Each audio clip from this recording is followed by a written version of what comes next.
మరణాత ప్రభునందు ప్రియులారా, త్వరలో మహిమ మేఘాసీనుడై మధ్యాకాశమునకు రానయ్యున్న క్రీస్తు యేసు ప్రభు పరిశుద్ధ నామమున కృపా సమాధానములు సమృద్ధిగా మనందరకు తోడయుండును గాక. ఆమెన్. మరణాత. పిల్లరా, ప్రభు మహా దయా కనికర వాత్సల్యమును బట్టి ఈ రెండో విడత కరోనా ఉపద్రవము నుండి ప్రభు మనలను తన మహాకరుణ ద్వారా, మహావాత్సల్యము ద్వారా జీవింపచేసి క్షేమమును గ్రహించి ఈ ఉపద్రవము నుండి చాలా వరకు మనకు ఉపశమనం కలిగించినందుకు ఎంతైనా దేవునిని మనం కీర్తింపవలసిన వారమై ఉన్నాం. పిల్లరై తరుణములో మరి ఒకసారి మోషే సుఖోపవాస ధ్యాన దిన అభ్యాసములను దైవజనుడైన దేవదాసయ్య గారు మన ఆత్మీయ జీవన బలము కొరకు, వృద్ధి కొరకు, వరముల యొక్క సిద్ధి కొరకు, లేక వరముల సంపాద్యము కొరకు, మరి ముఖ్యముగా రాకడ సిద్ధపాటు కొరకు అనుగ్రహించిన వారై ఉండగా, ఈ యొక్క మోషే సుఖోపవాస ధ్యాన దినముల కొరకు సంసిద్ధులై ఉన్న ప్రియా దేవుని బిడలారా, మోషే వంటి గొప్ప ఆత్మీయ బలం, సహనం, ప్రభుతో స్నేహం, ఓర్పు, అలాగుననే ఆ గొప్ప మహిమ ప్రకాశత మరియు దేవుని యొక్క ప్రత్యక్షతలు అందుకొనగల ధన్యత ఈ పర్వదినముల ద్వారా ప్రభు మనందరికీ ప్రసాదించాలని నేను ఆశిస్తూ ఇది నా వాక్య ధ్యానమును మనం జరిగించుకుందాం.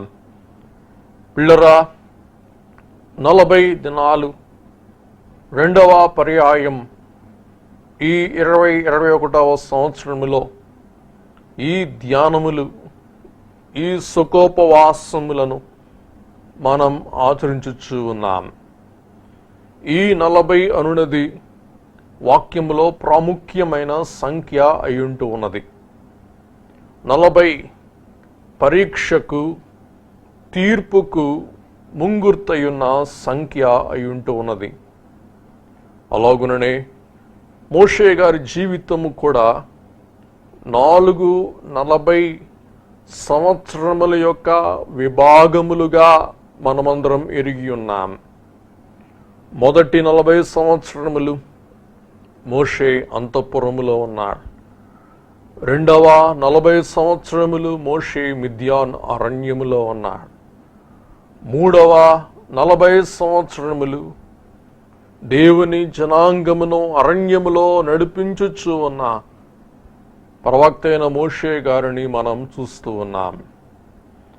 ఈ 2 40లు అనగా 80 దినాల మోషే గారి జీవితం తన యొక్క 40 అరణ్య నాయకత్వమునకు సిద్ధపాటు చేసిన దినాలుగా మనం గుర్తిస్తూ ఉన్నాం. ఈ దిన మన ధ్యానాంశం అరణ్య దారుణ్యములో కారుణ్యము అనగా 40 సంవత్సరములు సీను అరణ్య దారుణ్యములో అంటే కఠినత్వములో, భయంకరమైన వేదనలో, భయంకరమైన అమానుష్య పరిస్థితులలో దేవుని యొక్క కారుణ్యం, దేవుని యొక్క కరుణ, దేవుని యొక్క దయ, దేవుని యొక్క వాత్సల్యం మనం గుర్తింపవలసిన వారమై ఉన్నాం. అలాగుననే ఈ లోకములో ఈ కాల మన జీవితము కూడా ఒక అరణ్య బ్రతుకు వలె మనం కొనసాగిస్తూ ఉన్నాం. ఏ సమయములో ఏ శత్రువు పొంచి ఉండి మన మీద పడునో మనం ఎరుగని వారమై ఉన్నాం. మరలా ఈ కరోనా అనే ఖడ్గం మృగం ఎప్పుడు వచ్చి మనలను ఆవరించునా, చీల్చి చెండాడునా, ఎందరిని మృంగివేయునా అన్న భయంకరమైన ఆందోళన మన హృదయంలో ఇంకనూ కూడా మాసిపోలేదు. ఇటువంటి భయంకరమైన దారుణ్యమైన దినములు గడుపుచు ఉన్న మనం ఆనాడు సీను అరణ్యములో దేవుడు ఇశ్రాయేలుల పట్ల ఎలాగున కరుణ కనుబరిచి ఉన్నారో అలాగున ఆ కరుణకు కూడా మనం పాత్రులమై ఉండవలసిన వారమై ఉన్నాం. ద్వితీయోపదేశ కాండం అనగా ద్వితీయ ఉపదేశ గ్రంథము, రిపిటిషన్ ఆఫ్ ద లా. ఈ ధర్మశాస్త్రం యొక్క పునరుపదేశం. పిల్లరా, ఈ యొక్క పునరుపదేశం మోషే గారు అరణ్యములో నూతన తరము ఆవిర్భవించి ఉండగా వారికి ఆ యొక్క పాలుతేనెలు ప్రవహించు కానాను దేశం యొక్క సరిహద్దులో దేవుని యొక్క న్యాయ విధులు మరలా వారికి బోధిస్తూ ఉన్నారు, మరలా వారికి జ్ఞాపకము చేస్తూ ఉన్నారు. చిన్న బిడ్డలైన వారికి బాగా తెలుస్తుంది. రివిజన్ అంటారు.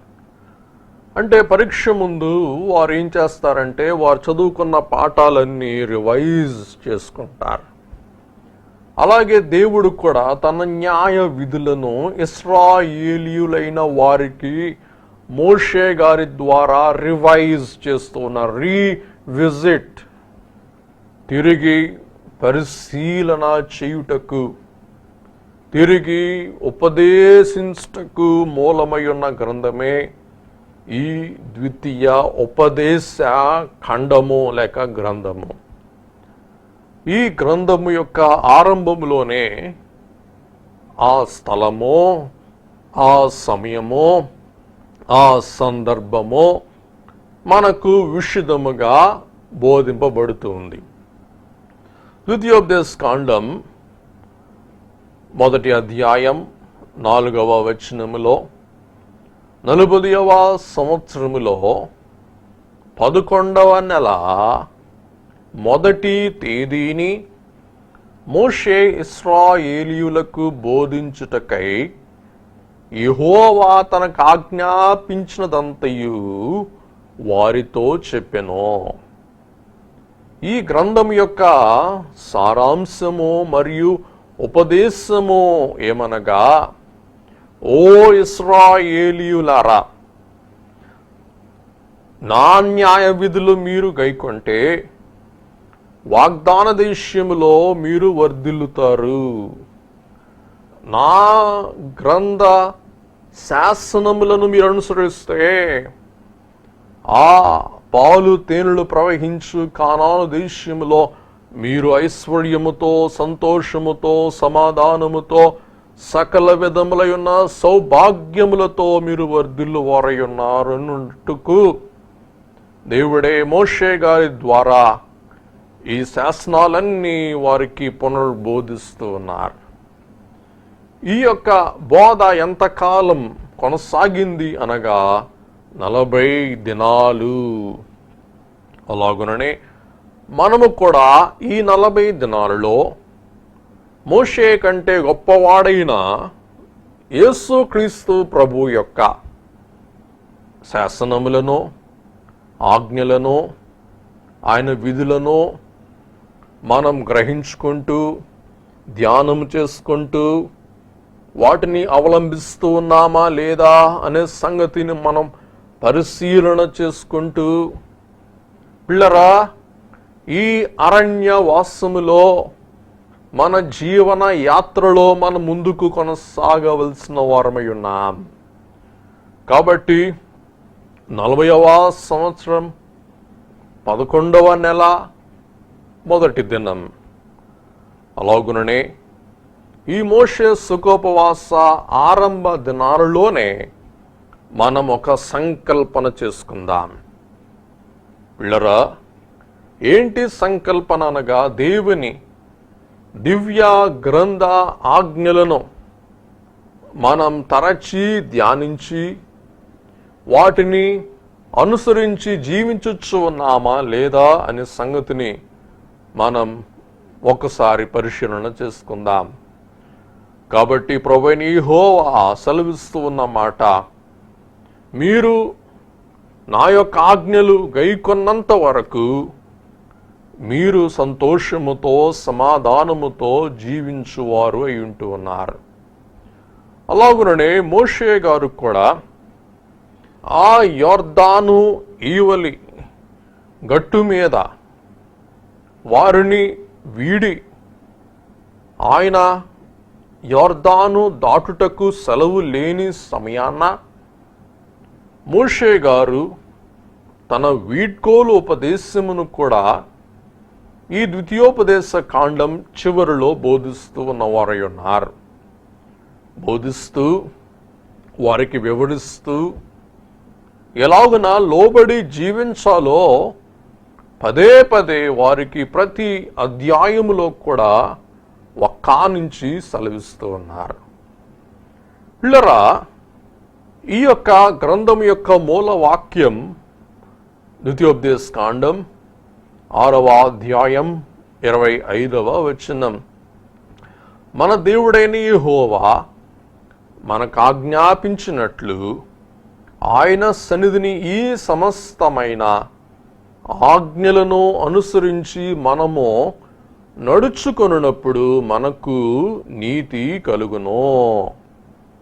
కాబట్టి అనుసరించి ఆజ్ఞలు గైకొని వాటిని అవలంబించినప్పుడు మనకు నీతి కలుగును. అలాగుననే ఈ యొక్క పరిశుద్ధ గ్రంథ పాఠములు ఆజ్ఞలు మన యొక్క క్రైస్తవ జీవితమునకు చాలా ప్రాముఖ్యములు అయి ఉంటూ ఉన్నాయి.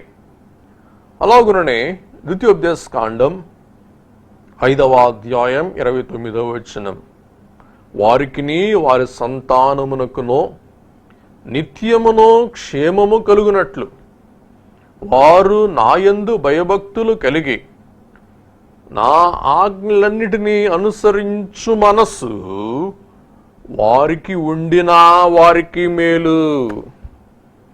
నాయందు భయభక్తులు కలిగి నా ఆజ్ఞలు అనుసరించు మనస్సు వారికి ఉండినా వారికి మేలు.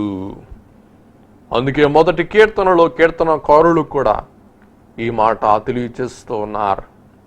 యెహోవా ధర్మశాస్త్రములు దివారాత్రులు ధ్యానిస్తూ వాటిని అనుసరించు వారు ధన్యులు అని సెలవిస్తూ ఉన్నారు.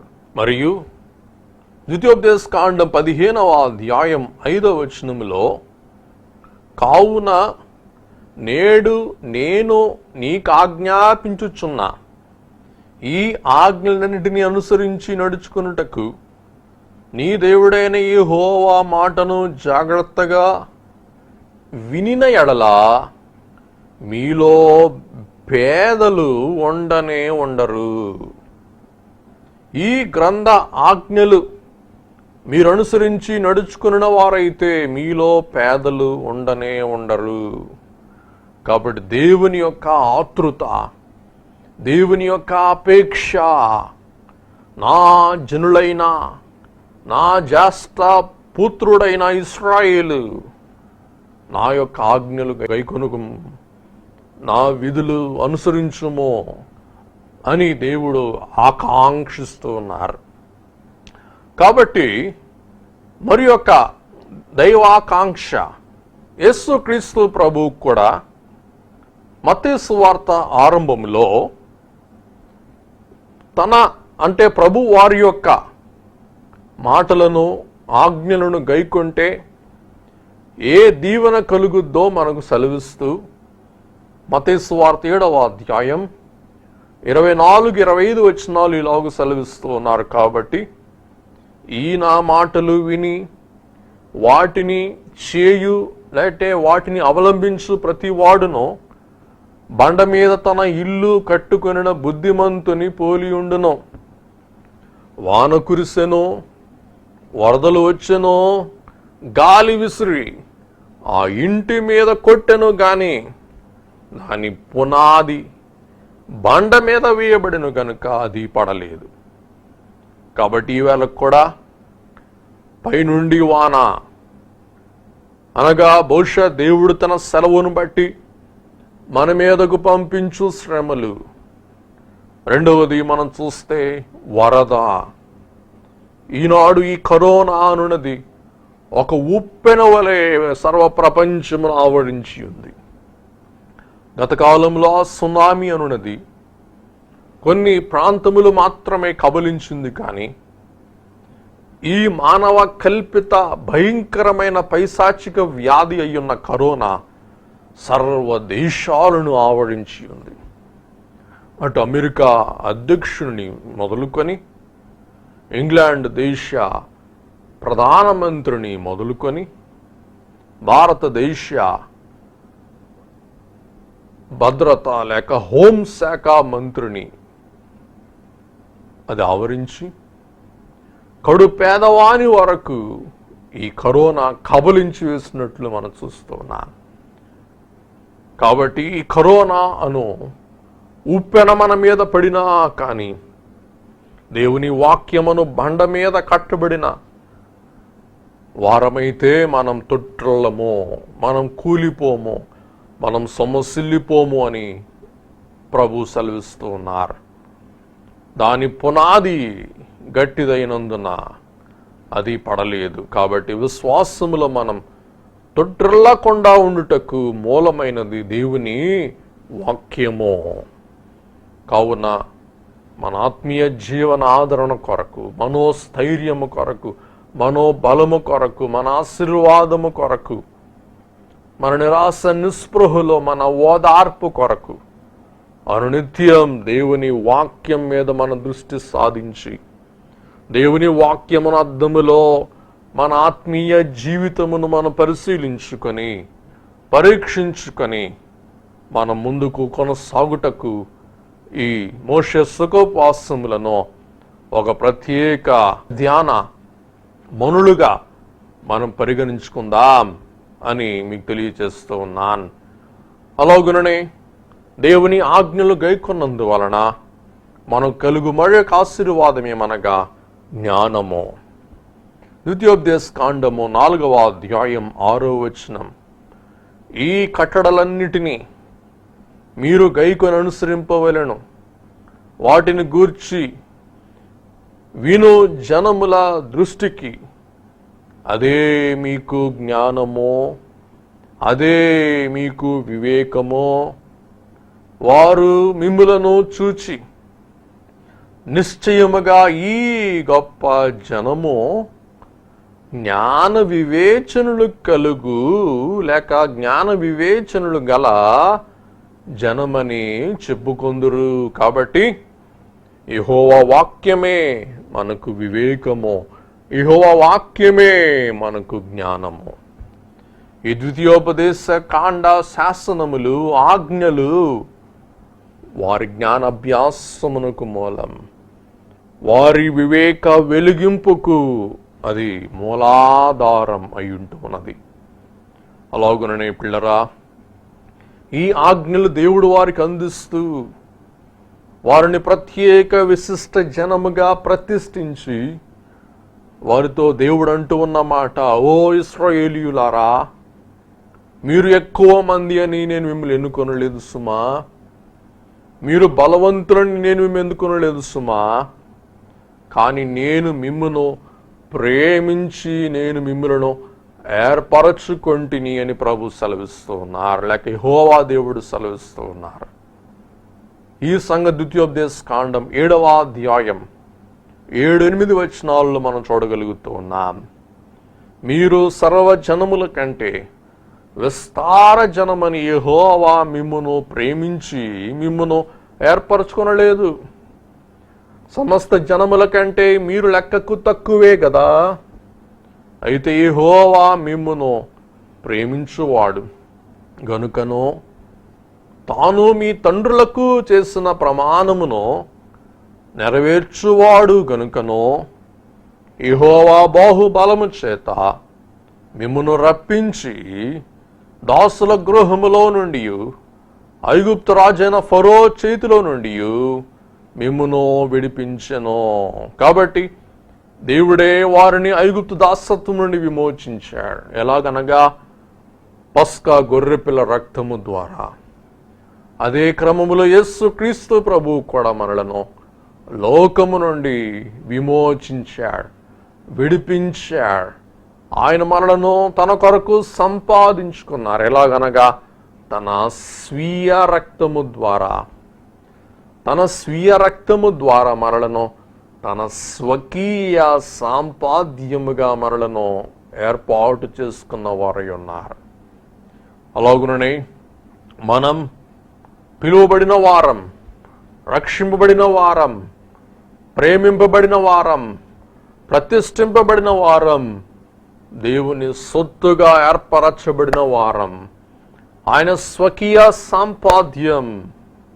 అందుకే పేతురు గారు అంటారు, 1 పేతురు పత్రిక 2వ అధ్యాయం 9వ వచనములో, అయితే మీరు చీకట్లో నుండి, చీకటి ఐగుప్తునకు సాదృశ్యమైతే, ఆశ్చర్యకరమైన తన వెలుగులోనికి, వెలుగు సంఘానికి నిదర్శనమైతే, పిలిచిన ఆ మహాదేవుని గుణాతిశయం ప్రచురము చేయు నిమిత్తం ఏర్పరచబడిన వంశమును, రాజులని యాచక సమూహమును, పరిశుద్ధ జనమును, దేవుని సొత్తైన ప్రజలను అయ్యున్నారు.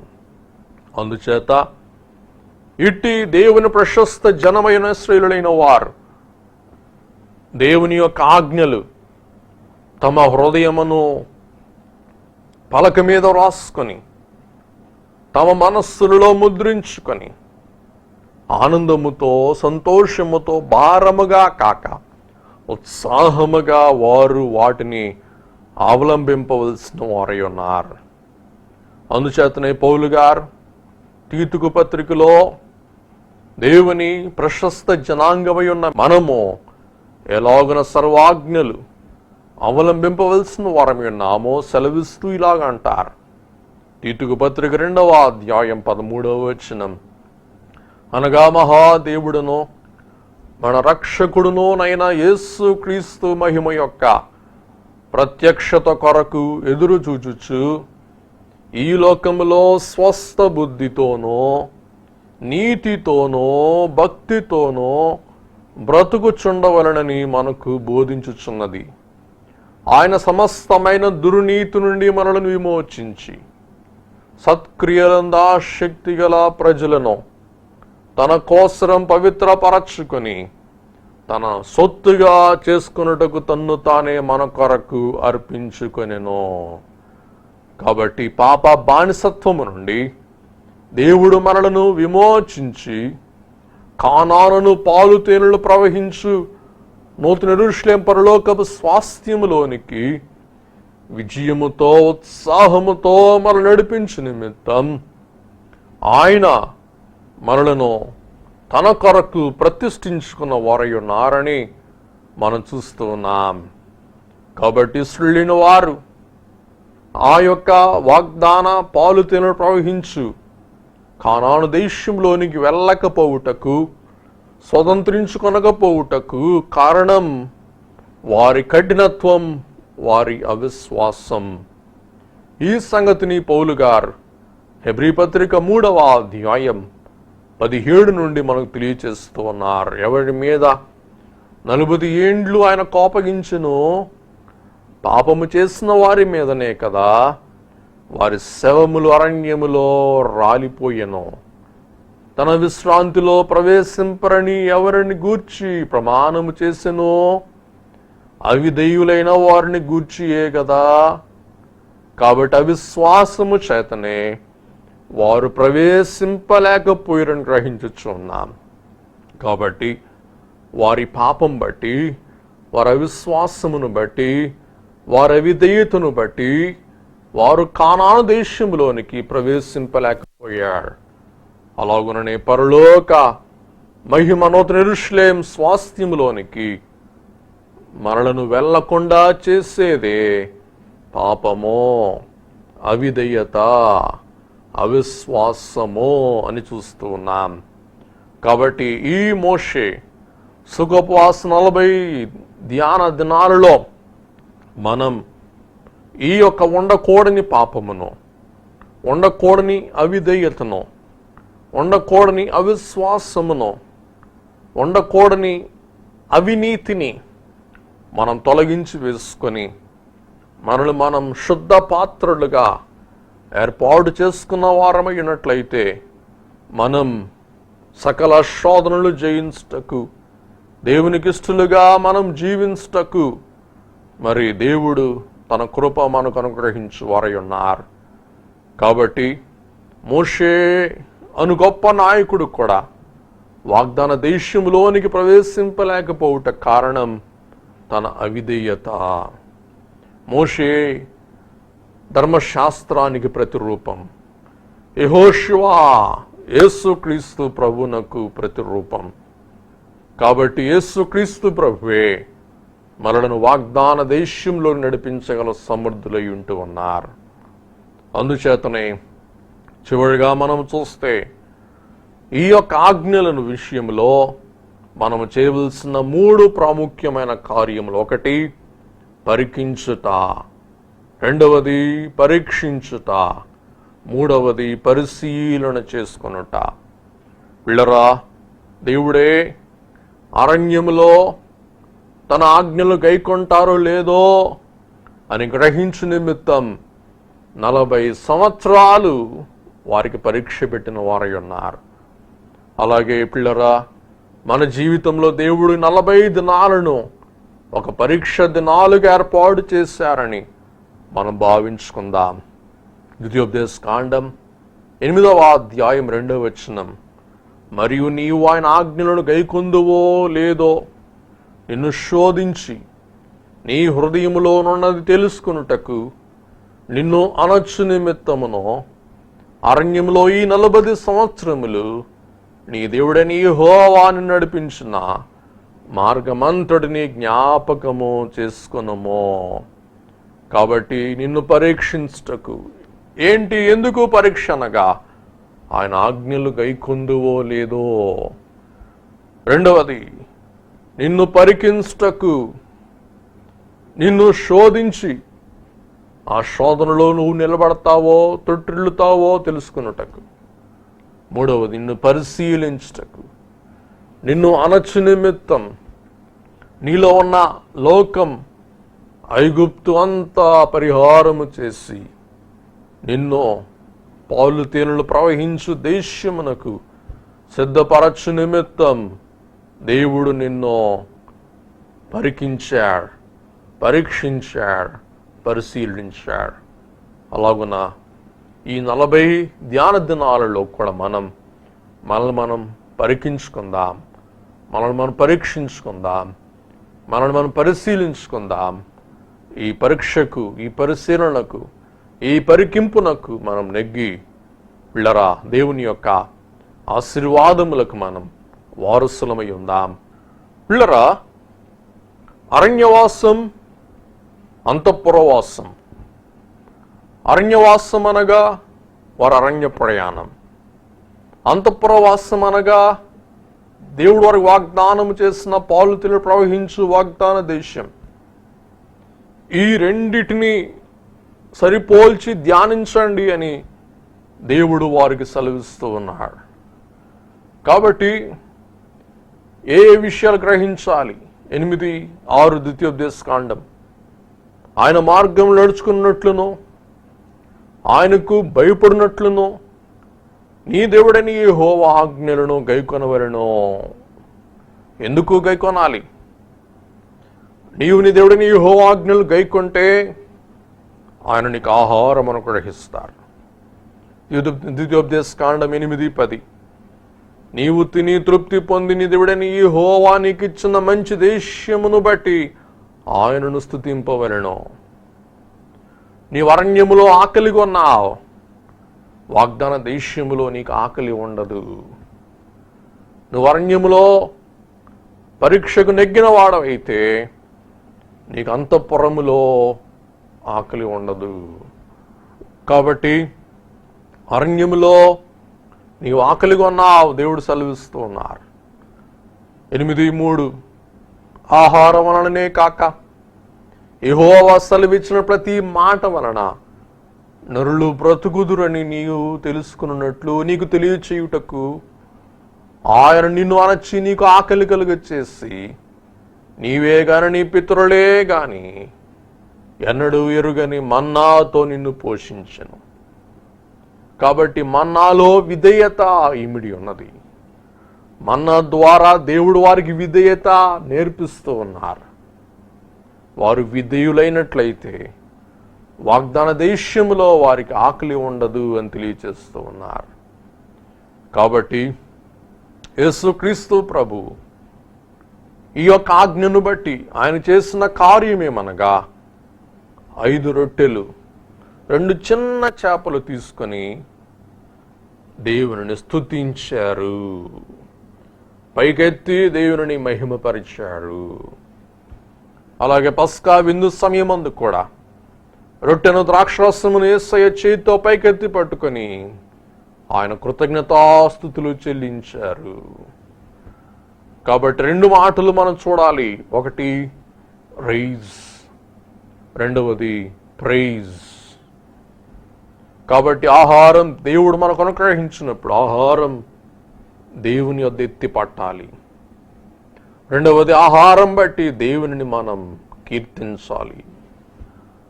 అందుకే మత్తయి సువార్త 15:36 ఆహారం బట్టి నీవు నీ దేవుని స్తుతించాలి అన్న మాట ప్రభు జవదాటకుండా అలాగున అవలంబించుతా మనం చూస్తూ ఉన్నాం.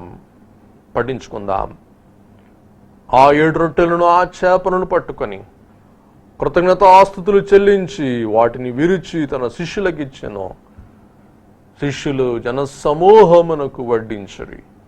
వారందరూ తిని తృప్తి పొందిన మీదట మిగిలిన మొక్కలు 7 గంపర నిండా ఎత్తిరి. ప్రైజ్లో బ్లెస్సింగ్, ఆశీర్వాదం, బౌంటీ, సమృద్ధి, అబండన్స్, విస్తారత మనకు కనబడుచున్నది. అందుకే అన్నము తినుటకు ముందు వందనము చేయుట గొప్ప విందు. అన్నీ దేవుడు మనకు అందించునని వందించిన మనం ధనికులం. కాబట్టి దేవుడు మనకు అందించారని మనం ఆయనను వందించువారమైతే మనం ధనికులము, లేకపోతే మనం దరిద్రులమే. కాబట్టి అన్నం తినుటకు ముందు వందనములు చెల్లించట గొప్ప విందు. అన్ని దేవుడు మనకై అందించిన నమ్మినలా అందుకొందువు ఆనందముతో. కాబట్టి దేవునిని మనం వందించువారమైతే అందించు దేవుడు ఇంకా అందించువారై ఉండగా అందుకొని మనం ఆనందించు వారమై ఉన్నాం, ఆశీర్వదింపబడు వారమై ఉన్నాం. కాబట్టి నీవు తిని తృప్తి పొంది తిన్నాక బావు అంటం కాదు సుమా, ఒక్కేసుకొని కిల్లు వేసుకొని నమలటం కాదు, నోరు ఎర్ర చేసుకోవటం కాదు, దేవుని స్తుతించాలి. ద్వితీయోపదేశకాండం 8:10 నీవు తిని తృప్తి పొంది నీ దేవుడైన యెహోవా నీకిచ్చిన మంచి దేశమును బట్టి ఆయనను స్తుతింపవలెను. అరణ్యములో నీకు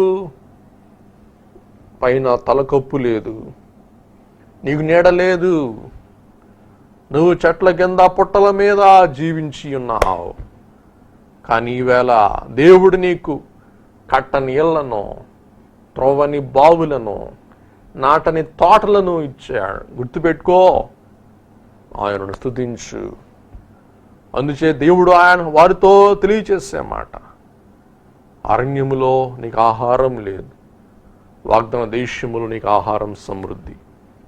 అరణ్యములో నీకు నీడ లేదు, వాగ్దాన దేశంలో నీకు నీడ సమృద్ధి. అరణ్యములో నీవు విడనాడబడిన వాడవు, కానీ వాగ్దాన దేశములో నీవు ఆశీర్వదింపబడిన వాడవు. కాబట్టి ఆ వాగ్దాన దేశానికి నువ్వు వెళ్ళిన తర్వాత నువ్వు దేశాన్ని కాదు చూడవలసింది, ఆ వాగ్దాన దేశంను చూడవలసింది, నడిపించిన దేవాది దేవుణ్ణి అని దేవుడు తెలియచేస్తూ ఉన్నారు. కాబట్టి 8:12 ద్వితీయోపదేశకాండం, మంచి ఇండ్లు కట్టించుకొని వాటిలో నీవు నివసింపగా నీ దేవుని స్తుతించాలి. కాబట్టి పిల్లరా, ఈ భయంకర కరోనా అను అరణ్యములో జీవిస్తూ ఉన్న మనలను దేవుడు నీడతో ఆదరిస్తూ ఉన్నారు, ఆహారముతో పోషిస్తూ ఉన్నారు, వస్త్రముతో మనలను కాపాడుతూ ఉన్నారు, మన కుటుంబీకులైన వారిని నడిపిస్తూ ఉన్నారు. అందును బట్టి ఆయనను స్తుతించుకుంటూ మరి ఒక ప్రక్క మన స్థితిని వాక్యమున అద్దము ద్వారా మనం పరీక్షించుకుంటూ పిల్లర మోషే కంటే గొప్పవాడైన దేవుని ప్రభువును మనం వెంబడిస్తూ ఈ లోకములో ఆశీర్వాదమునకు వారసులముగాను, పరలోకములో నిత్య స్వాస్థ్య అంతస్తునకు మనం సిద్ధపడు వారసులముగాను ప్రభు మనందరినీ కూడా మెండుగా దీవించును గాక. ఆమేన్. ప్రార్థన చేసుకుందాం. దయగల ప్రభువా, అరణ్య అనుభవం ఇశ్రాయేలు వారు 40 సంవత్సరములు అనుగ్రహించి ఉన్నారు. మా జీవితంలో ఈ దారుణ్యమైన కఠోరమైన కరోనా అనుభవములో మమ్మల్ని నడిపిస్తూ ఉన్నారు. దేవ, అరణ్యములో వారికి ఆశ్రయం లేదు, అరణ్యములో వారికి ఆహారము లేదు, అరణ్యములో వారికి నివాసము లేదు, అరణ్యములో వారికి సహవాసము లేదు. కానీ వాగ్దాన దేశం వారికి ఆశ్రయం అనుగ్రహించాడు, వాగ్దాన దేశంలో వారికి ఆహారం సాధించాడు. అరణ్యవాసములో వారిని పరీక్షించి వారి మనస్సులో ఉన్నది మీరు కనుగొని దేవా, అవిధేయులను, అవివేకులను, పాపులను, అవినీతి పరులను అరణ్యంలో నిరాలగొట్టి వేశారయ్యా. దేవా, మమ్ములను మీ కృప ద్వారా కాపాడుచూ ఉన్నారయ్యా.